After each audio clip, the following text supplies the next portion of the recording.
the amazing thing is that I did something that I didn't think I could do, right? And the same thing happens when we're building confidence, that when we don't think we can do it, it's not about getting to the destination, but it's about taking a step every single day or every little bit of the way to gain evidence like, okay, I did this. Maybe I can go 1% better. Hi, I'm Kelly Kessler, and I'm the host of the podcast Rewiring Health. Whether you're an entrepreneur who feels like you have the weight of the world on your shoulders trying to juggle all aspects of business, or you're a corporate employee who feels like you're pulled in multiple directions trying to excel and meet deadlines, or you're a passionate parent who feels like you pour your heart and soul into your children and there's not much left for you, you're in the right place. This podcast is designed to give you tools, tips, and strategies around how you can cultivate balance within your life, feel energized and present, and stop feeling like you're compromising your health and inner harmony. I am so glad you're here. Stepping into the unknown can be scary. It can leave you asking yourself, can I do this? Do I have what it takes? But what if you approached it with confidence and had the formula to create confidence in your life? Who would you become if you leaned into a whole new identity? In this episode, I have the pleasure of speaking with Julie Delucca Collins. Julie is a highly sought after speaker, business coach, and author dedicated to empowering entrepreneurs to build and grow successful businesses.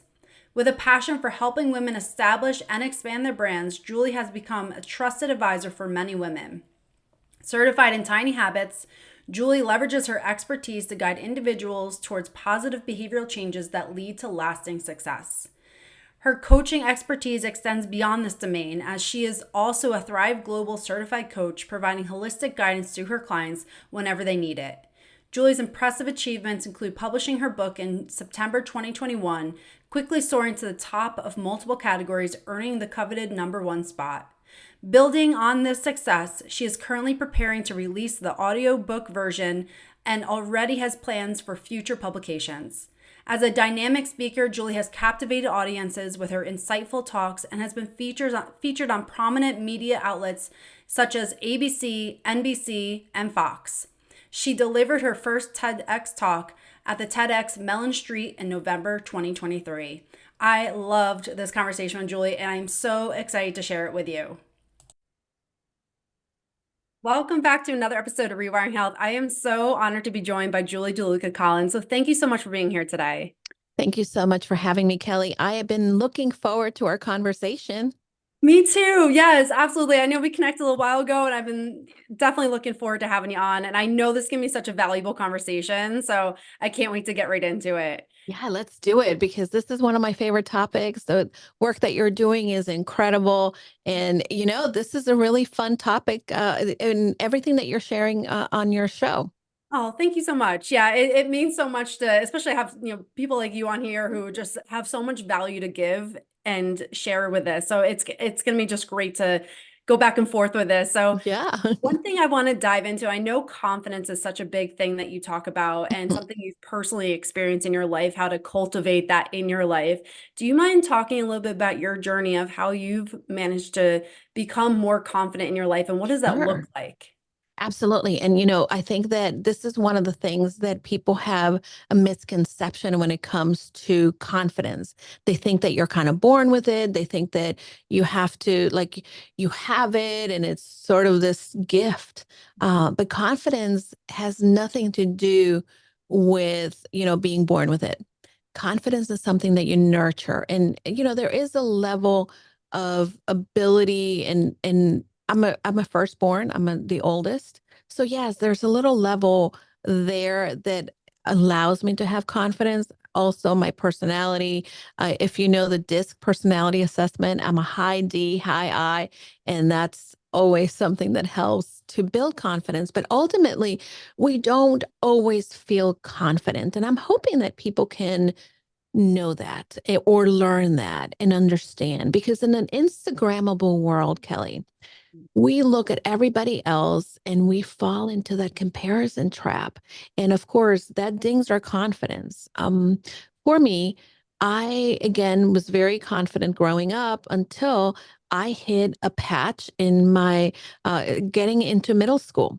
And I started to struggle with my confidence. And I realized that I could decide who I wanted to show up as. And if I wanted to show up as a confident person, I needed to take a little step forward, despite the uncertainty, despite the discomfort, to then practice at being confident. And the more that you practice the skill, whatever it might be, speaking up for yourself or putting yourself out there, raising your hand to participate in something, then the more that you practice that, the more that you're gaining sort of that evidence that you can do it, and then you become more confident and you feel more motivated to do it because, hey, I did it. Wow, my goodness.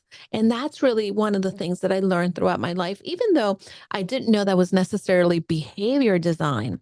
But when we create the right behaviors, then it allows us to see the evidence that we can do something. So that I see that in my life in so many different ways in which I feel uncertain, I lacking the skill. I talk about there's this story, it's probably on my Instagram, the video in which I share a little thing that happened in my early 20s. I went with a group of friends. It was sort of this leadership training, and it was in a ropes course.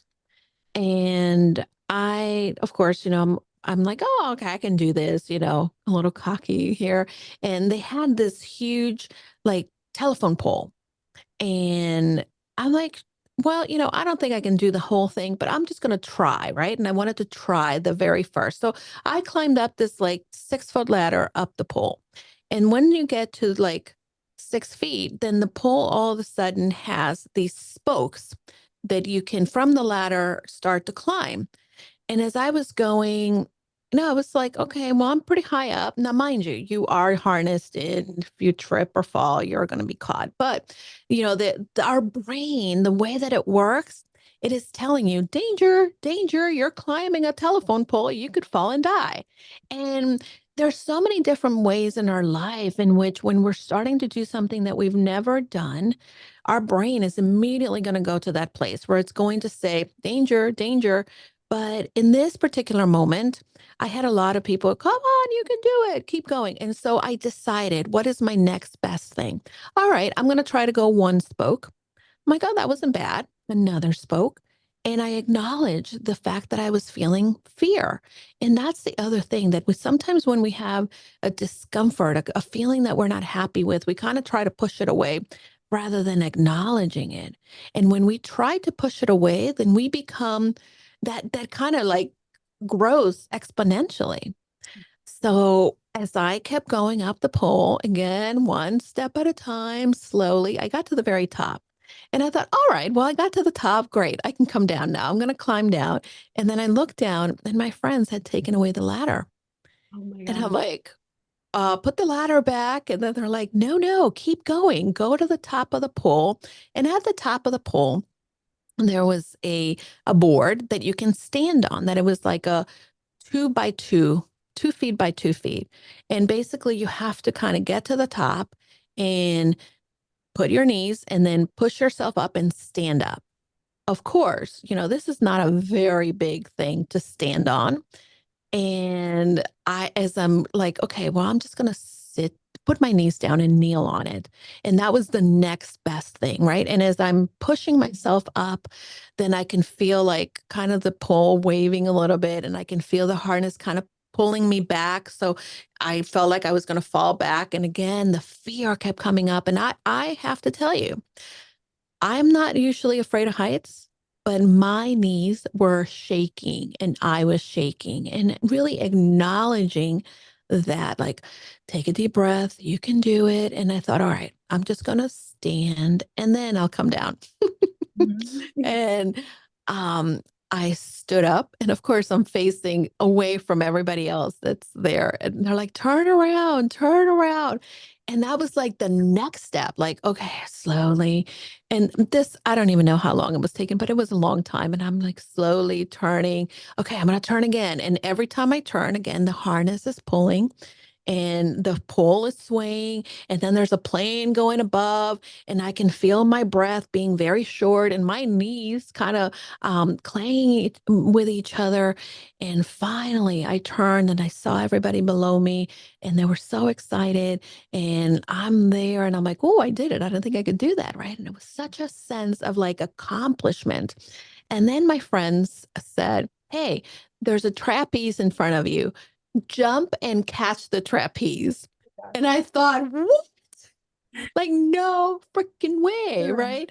And I'm like, nope, nope, let me down, let me down. And it was the kind of thing where I didn't think I could do it. And finally, after much time passing and standing there and, I can't do this, I can't do this. And the more that I could told myself I couldn't do it, right? The more that I wasn't willing to try. And then Mm-hmm. I thought, well, they're going to catch me. And all I can do is try. And I mean, and then I thought, well, it's not that far. I'm sure I can jump. And sure enough, I took a deep breath and I jumped and I grabbed the trapeze and I was like, yay, me. Little did I know that when you're nervous and your palms are sweaty, they're going to make you slip off of the trapeze. But the amazing thing is that I did something that I didn't think I could do, right? And the same thing happens when we're building confidence, that when we don't think we can do it, it's not about getting to the destination, but it's about taking a step every single day or every little bit of the way to gain evidence like, okay, I did this. Maybe I can go 1% better, 1% better. And that's the thing that I draw on, so many of these experiences that I've had in my life that, look, I jumped to a trapeze and I made it. Granted, I didn't stay there long enough. And if I practice it again, I'm sure I could get better, right? So that's the one thing that I encourage individuals to do is practice it and then get better and acknowledge and celebrate that you're doing it, because celebrating that you are doing it as opposed to celebrating that you've got to the destination is really the thing that's going to help you gain your confidence along the way. Oh, I love that. There's so many amazing parallels with your story and with confidence. And I just love that. And one thing that really stuck out to me, and you said it a few times throughout that, was decision and willingness. And those Mhm. are such huge parts of that because it is that it empowers us to realize that we have the power to make that decision. It's not life happening to us, but we can create this as to become an opportunity for Mhm. ourselves. And I just love that how you parallel that and say that time and time Yeah, again because it is just totally true. And one thing, totally a decision. yeah, absolutely. And one thing that stuck out to me too is that you were talking about the stepwise process of what you were going through. But if your friends, I would imagine if your friends told you when you were standing on the ground, you're going to do this, this, this, and this, you're going to do this, they're I was probably so, out. yeah, it'd be like so much overwhelm. You would never think that you could do that. But when Yeah. you break it down, it's like you were building that confidence along the way. And I just Mhm. love that example because if you can break that down and apply to your own life and see how maybe if you don't look at the Mhm. furthest thing and something that feels impossible, but Yeah. break it down, it all of a sudden becomes possible for you. And I, Absolutely. Absolutely. And that's where people really go wrong, right? Because we saw somebody accomplish something and we're like, "Oh, I wish I could do that." And then you everybody's a beginner. Everybody starts as a beginner, and we need to normalize that.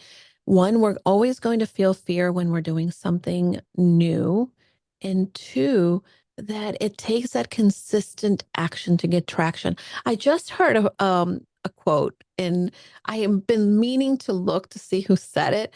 But someone said to me last week, a black belt in karate, it's a white belt that never gave up and kept showing up. And I yeah. was like, oh my God, that's so true. And I think that this is the same thing for everything that we can apply this to.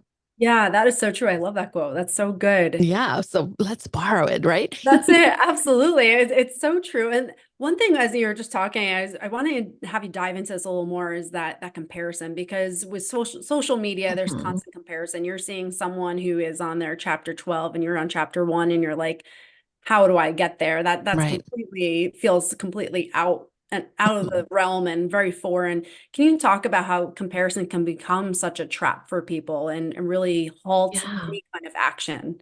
Absolutely. And I think that this is one of the things that I saw in my career when I was climbing the corporate ladder, that a lot of women would see somebody else achieving something and they said, I could never do that. And this is really why I started doing the work that I'm doing now, because I heard that all the time.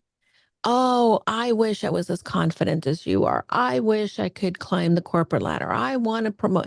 And they wanted, right? But they were looking at the destination as opposed to really enjoying the everyday. Comparison is the thief of joy.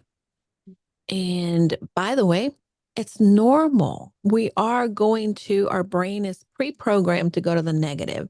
So we are going to then come up with these scenarios in which we are going to only see our lack of, right, as opposed to the gifts.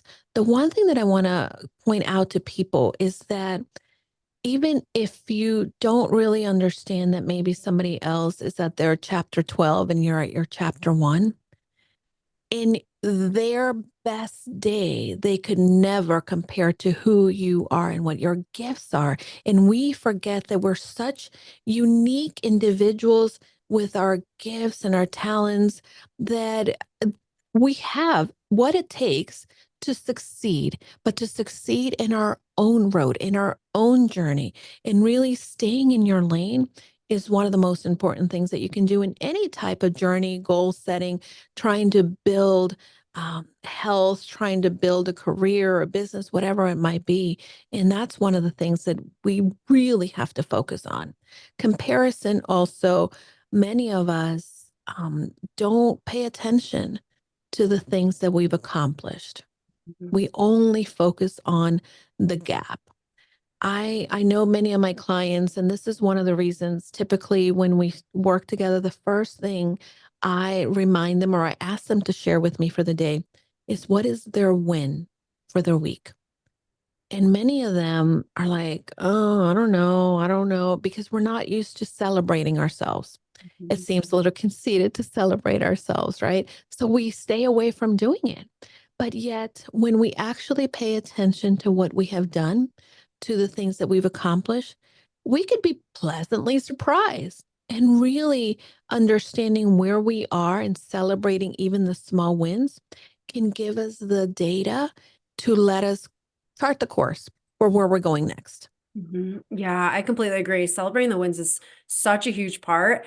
And there's actually a science behind it. It increases the dopamine in the brain, which Of course. reward circuitry and Yeah. motivation. So it's like you're using the science behind it. So there's a huge part to it. But I find, and tell me if you've experienced this, a lot of people, especially women, are almost fearful of celebrating themselves because Mm. it's almost like letting their foot off the gas. Yeah. Have you had that experience? Absolutely. Yeah. You know, and I am not immune to this happening. Mhm. And I see it so much. And I think that when we celebrate, we believe that we're, and many women, right? As little girls, we're told, well, be nice, don't be loud. And having all of these ingrained expectations or things that have been passed on to us are the things that now we carry as adults. And by the way, whatever behavior we created, right? Like, I'm not going to speak up because I don't want to seem that loud person, right? I don't want to seem bossy. I don't want to seem whatever, right? We have these behaviors that we created that maybe in perhaps in those early years and that first moment, it was shielding us, it was protecting us, it was a behavior that we created to protect ourselves. But ultimately, these are the things that end up sabotaging us later on in life. We spend so much time judging ourselves. I don't do this. Oh my God, look at my kitchen. I have dishes in there. Or wow, I have a pile of laundry I haven't gotten to. If we only pay attention, right, to the things that we don't do, the things that we do are never going to be enough, right? Because we're not celebrating and we need to create that habit of celebrating ourselves. I love looking at my day before I go to bed. lay in bed and I have two things that I do. When my husband puts his little mask for his CPAP, it's a trigger, it's a prompt for me to remind me to feel the gratitude. And I usually, I say under my breath, I'm so grateful for him, for everything that he does. And I'm also grateful for, and I come up with a couple different things that are going on in my day, that things that even if it's really small, minuscule, that gratitude helps me have a better attitude. And in the meantime, I also come up with my wins for the day. If you're an entrepreneur, a busy professional, or a passionate parent, you know life is hectic. And the last thing you want is to feel more overwhelmed trying to fit in all the self care recommendations that you hear. That's why I created my free 12-minute wellness habits guide that gives you the most important things that you can do throughout the day to feel renewed energy and clarity throughout your life without feeling like you have another job to do. Download it in the description today. I heard this from Rachel Rubin a long time ago, and I've adopted it because it's so awesome. I come up with my little to-do list for the day rather than a to-do list, right? Because we all have the to-dos we never get to. I have my little to-do. Ta-da! This is what I did today. And I come up with one or two things at night that I can look and say, I did it, Julie. And that keeps me going and it keeps me in that state of gratitude, in the state where I'm getting the little hits of dopamine that make me feel good and help me and encourage me to keep going. I love that. I have not heard that before, the to-do list. I love that. Yeah. That is wonderful. And it is something that as a whole, I think we don't do enough. We have to start Mhm. celebrating our wins. We have to make that part of our routine. And I love that it is part of your routine so that you Yeah. can get to the end of the day. And it's like, what a beautiful way to go to sleep and recognizing all the things that are abundant in your life and that are really working out well for you and that you've Yeah. created. So I absolutely love that. One thing I want to go back just a little bit further and just go deeper into like self-sabotage because this is something that impacts so many people. Mhm. And I know you talked about one aspect of that is recognizing the things that we're not doing or we're Mhm. not good enough at. What are some other symptoms or signs that people may see or in their own life that may be signs that they are actually self-sabotaging and they may not even be aware of it? Yeah. So people pleasing is one of the biggest ways. And by the way, I want to normalize that all of us have a judge that is always telling us the thing, right? You're not good enough. Who do you think you are? And really, the voice of the judge, it varies for all of us. Sometimes we have a very loud, mean judge, and sometimes we have a very quiet, nagging judge. But really, I want individuals to hear that voice that is telling you, who do you think you are? What are you doing? That judge is very common to all of us. The second thing is that there's all these other cast of characters, all these other saboteurs, sabotaging behaviors that we have. They vary from person to person. One of the biggest saboteurs that I have is the high achiever.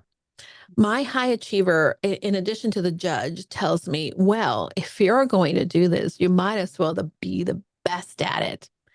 And that perfectionism tendency is the one that slows me down, that, keeps me from doing the thing or getting discouraged because I wasn't perfect. Oh my gosh, I can't believe it. What's wrong with me?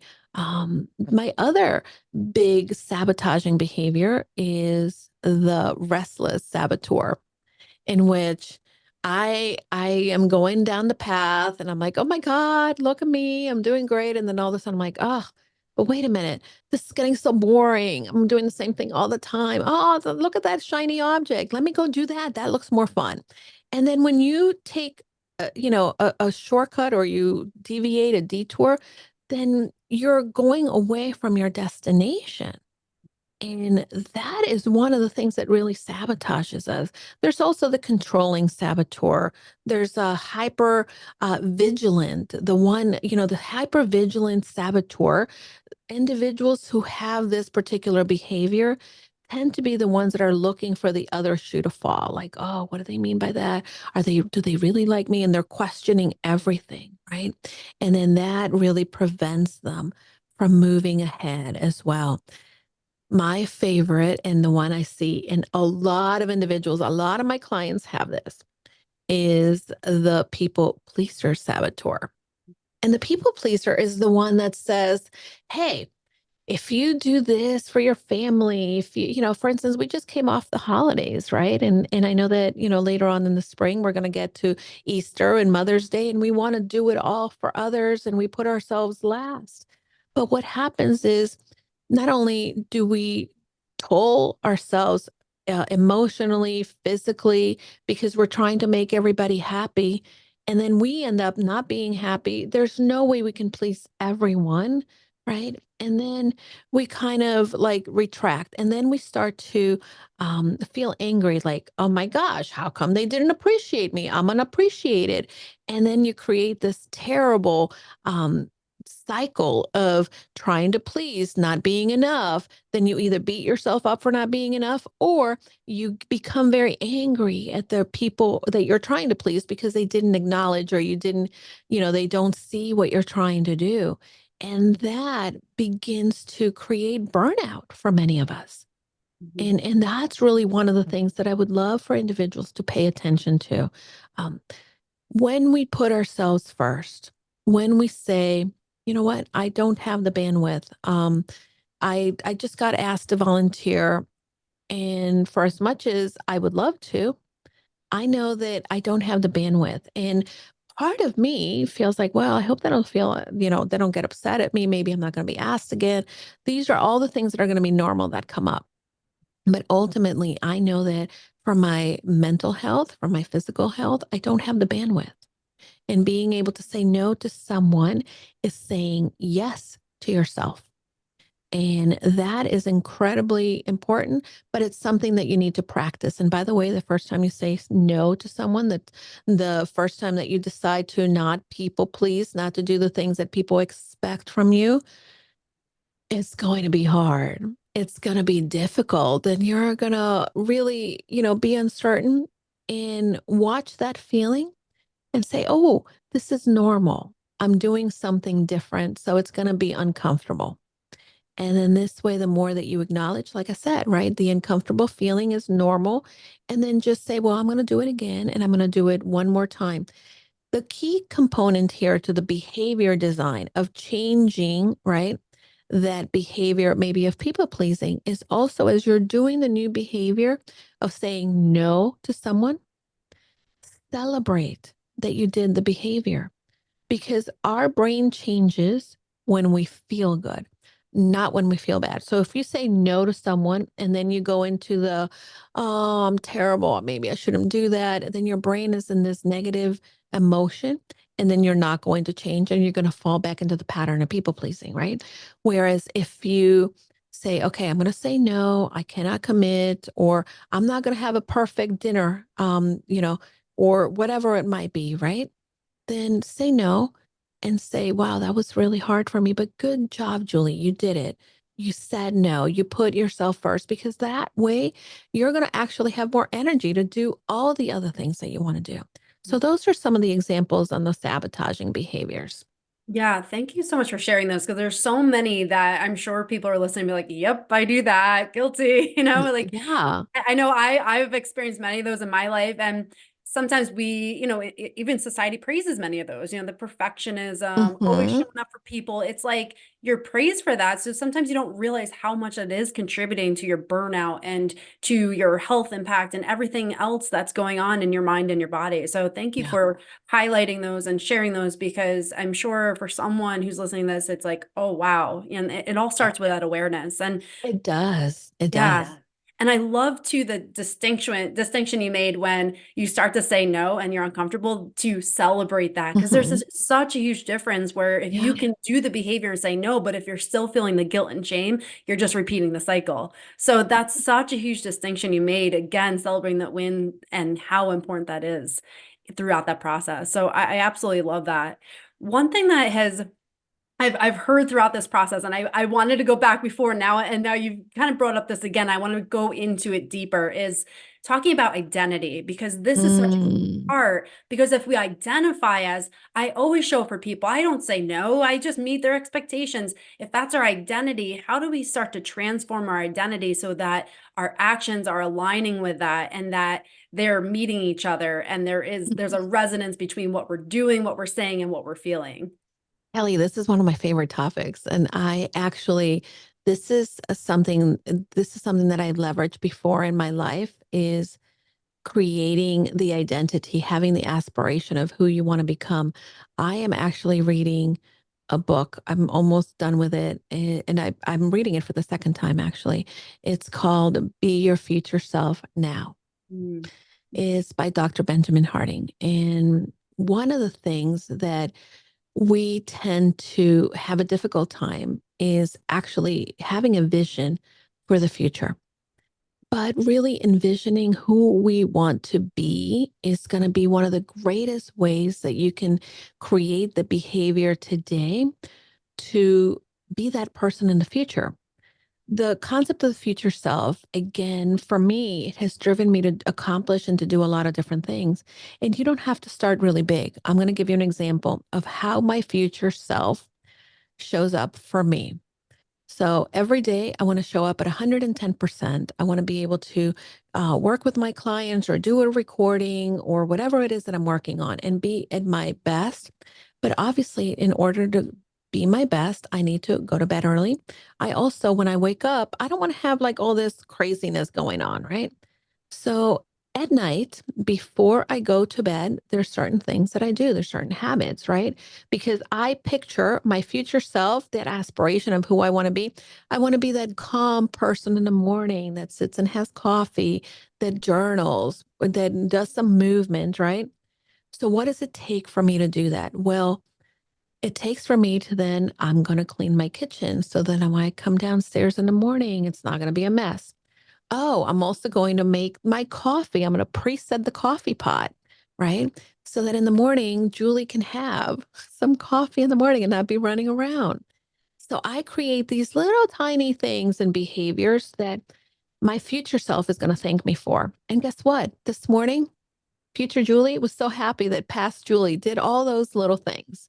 And this is the same thing for your life. When I was losing, I started a big journey of health.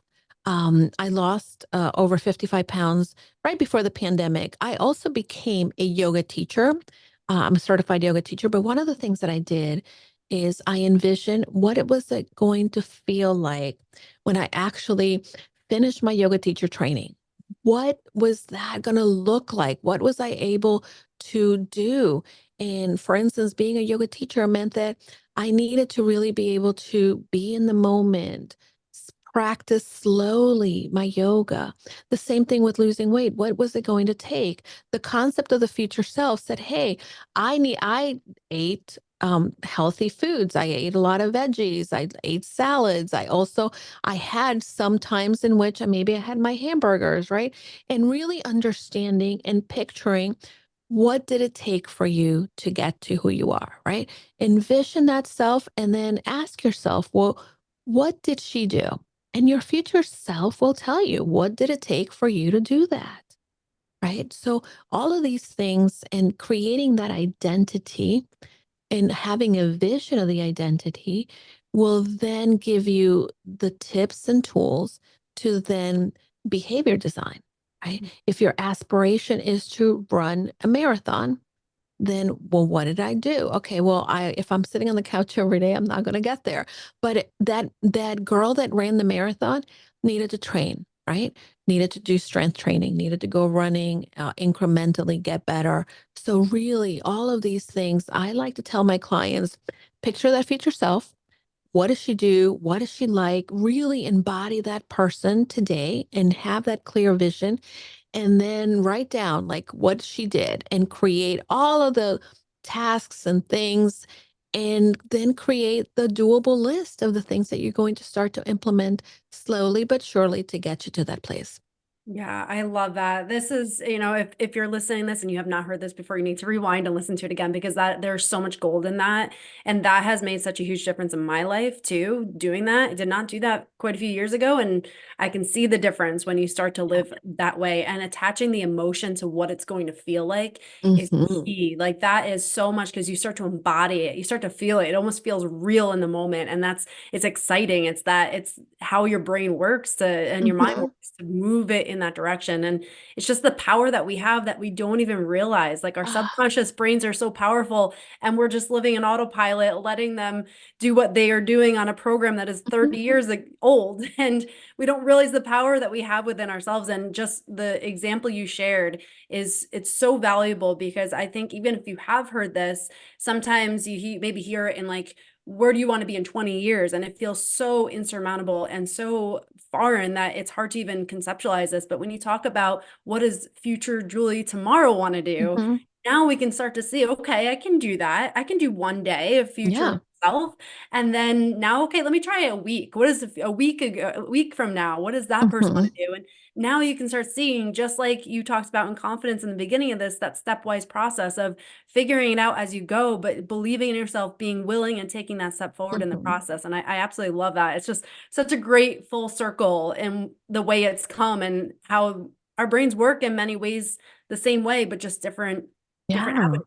And by the way, Kelly, and I'm blanking out, but there is a study that was done. There was a research study that actually took individuals. They took two groups. So group A actually went out and practiced making a basketball shot and Mhm. practice at getting better at their basketball shot. And then the other group actually just envisioned making the shot. And the ones who actually envisioned it were more successful than the ones who actually did the physical practice. So, Mhm. this is one of the biggest things, that our brain has the power to accomplish what we set out to do. I use the hashtag Julie 2.0. It's one of my favorite hashtags because I'm always becoming a better version for myself. But for many of us, we think, oh, change is hard. I could never change.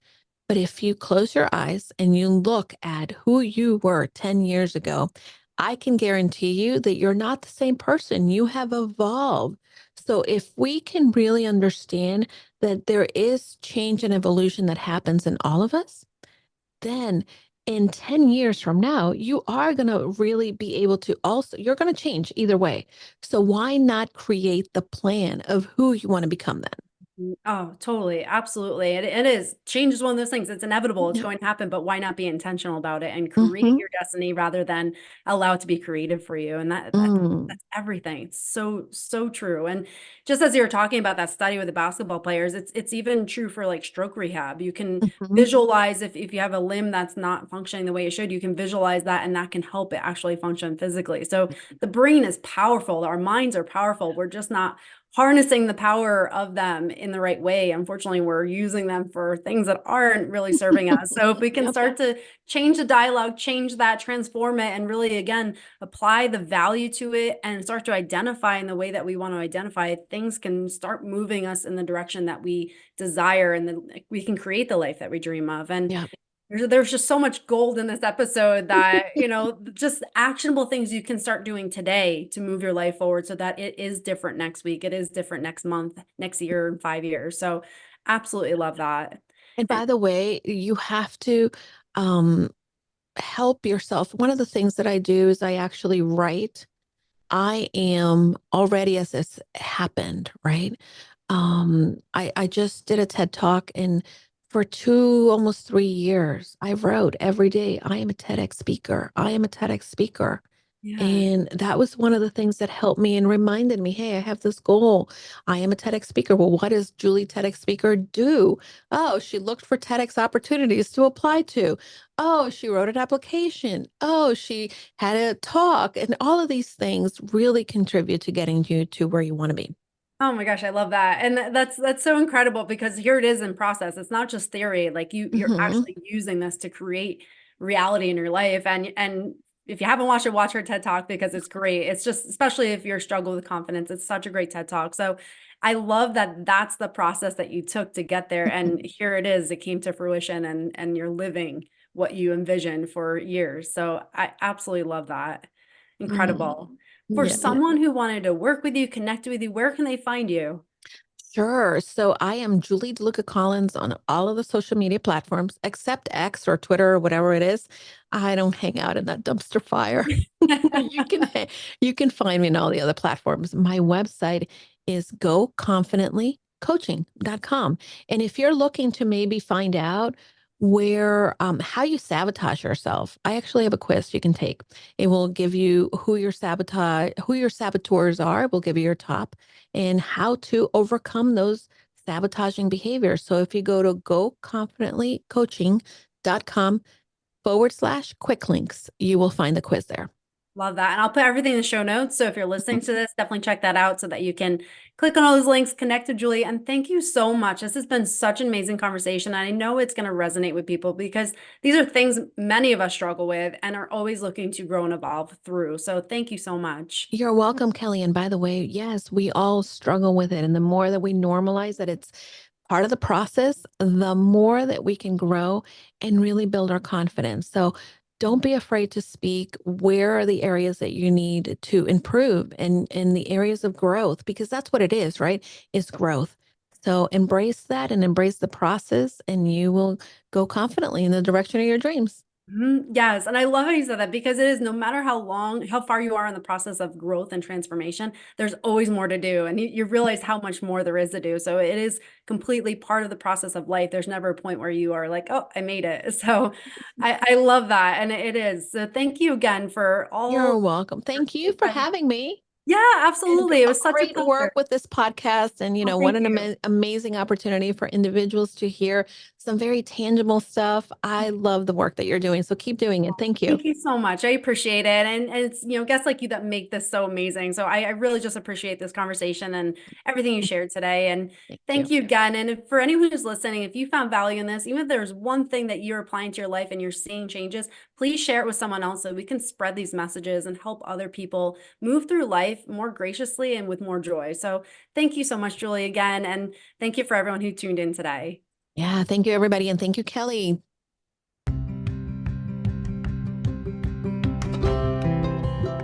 Hey there, thanks for listening to this episode. I hope it serves you well to start rewiring your brain to create the life you desire. If you found value in this, please share it with a friend and tag me on Facebook or Instagram at Dr. Kelly Kessler.